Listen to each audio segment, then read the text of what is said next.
Hello, my name is John Bindernagel. I'm a wildlife biologist, and I've been studying the Sasquatch, or Bigfoot, for about 40 years.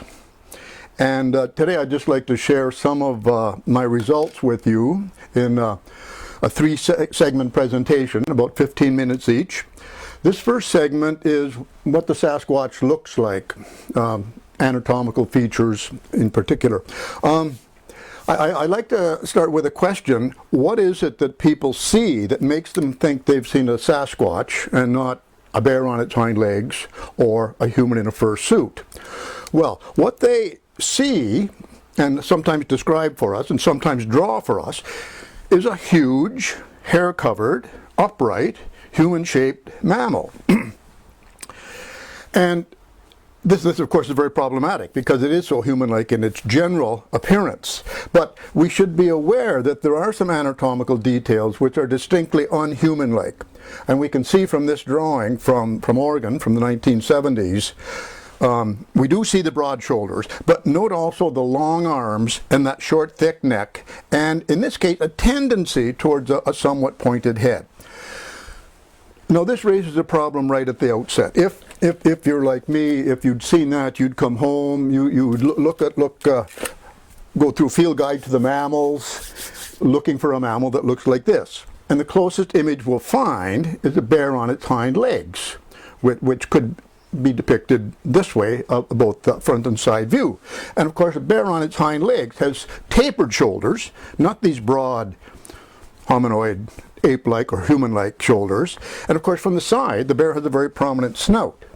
Now, what's missing from our field guides still today is this image here of a Sasquatch, front view, side view, and which really needs to be put on a facing page with an upright bear so that we can see that, aha, yes, the Sasquatch has a flat face, not the prominent snout of the bear. The Sasquatch has broad shoulders, which, although it makes it appear much more human-like, certainly makes it much less bear-like. Now let's look at a few more eyewitness drawings because I feel they're quite instructive. Here's one from New Mexico, 2002, relatively recent.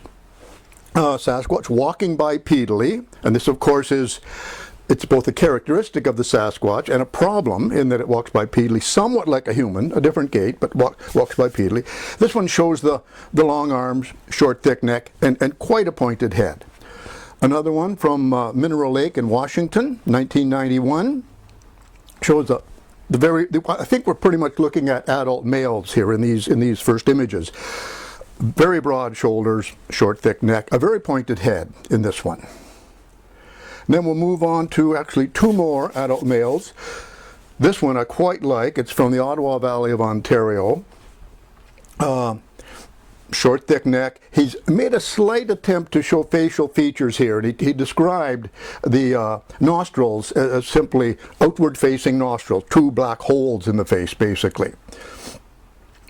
Here's a very muscular-appearing Sasquatch, according to the eyewitness drawing, from Ohio, 1980, which is kind of interesting because we do have these reports of beyond human strength and speed, and this muscularity probably ties in with that. Now, not so much now, but a few years ago, if one mentioned Sasquatch, say from Ontario, Canada, or from Ohio, eyebrows would be raised even more than usual because the Sasquatch used to be considered a mammal, if it existed, of the Pacific Northwest, the western states of the US and Canada. So let's look at this map, which shows the distribution of reports, although it's getting a bit old now. 2002 is when I made that map.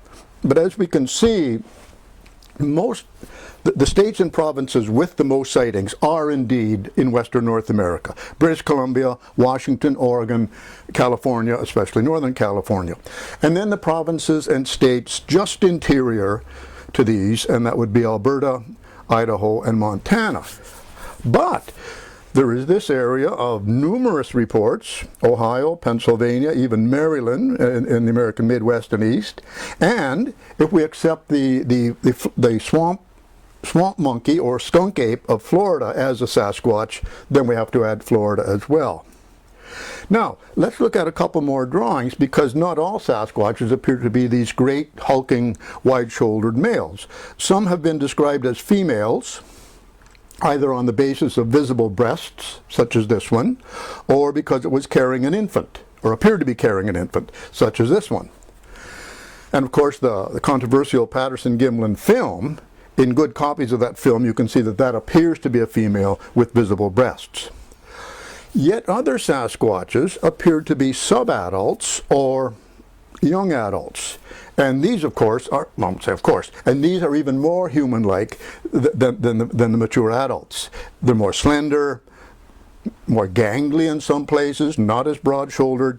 Here's one from only a couple hours from where I live, here on Vancouver Island, observed by a deer hunter, two deer hunters, an older man who was my age, and a younger fellow who was only 16 at the time. And there's a bit of a story behind this one, because these two hunters are dragging a deer down a mountain, and ahead they see this thing leaning against a tree. And first they think it's Bob, the young hunter's father. And they're thinking, what's Bob doing out here in torn rain gear or torn Stanfield underwear, whatever he's wearing? He's got better rain gear than that. And where's his rifle? It's November.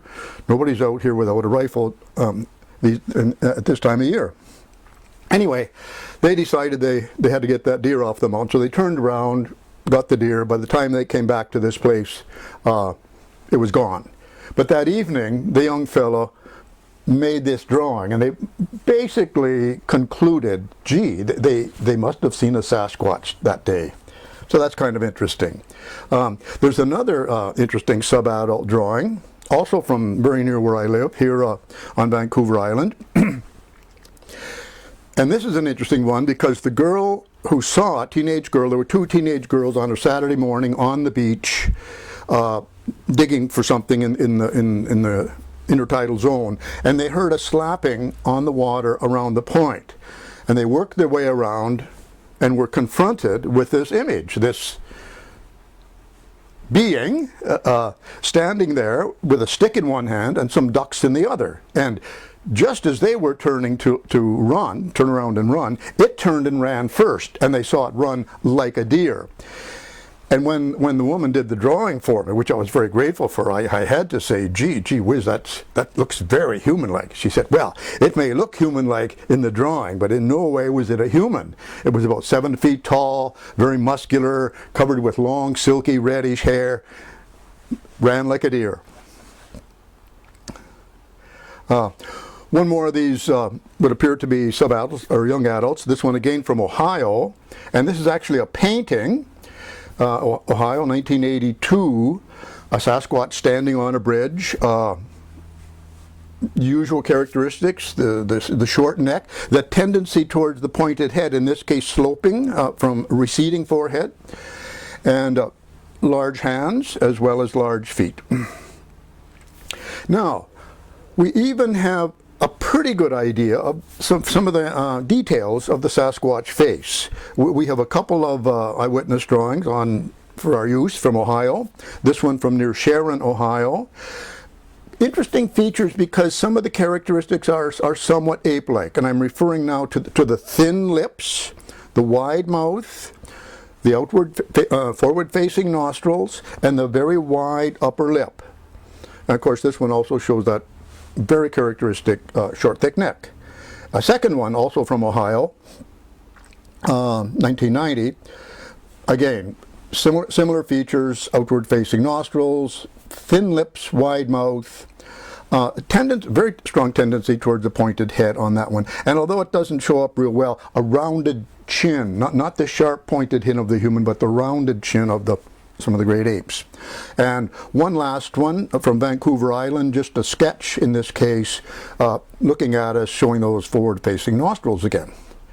Now, just a last drawing, because every once in a while, well, not a lot of these are quite good drawings, but sometimes we get a Sasquatch observed by an exceptionally talented artist, and that's what happened on Mount Elphinstone in British Columbia in 2009. When a young man observed this Sasquatch in an area where he was, I believe he was tree planting. And it's a nice drawing. It shows that athletic ability and flexibility of the Sasquatch, which is so often described. Again, it's this kind of beyond human ability to climb trees, to run up a mountain quickly, or to squat down and disappear very quickly. And I think that's kind of captured in his drawing, which also seems to show that pointed head. So I'm going to break off there. That's just kind of a review of what we think the Sasquatch looks like, based on what people have told us and showed us, and then I'm going to move on into another form of evidence, and that of course is the tracks. Thank you.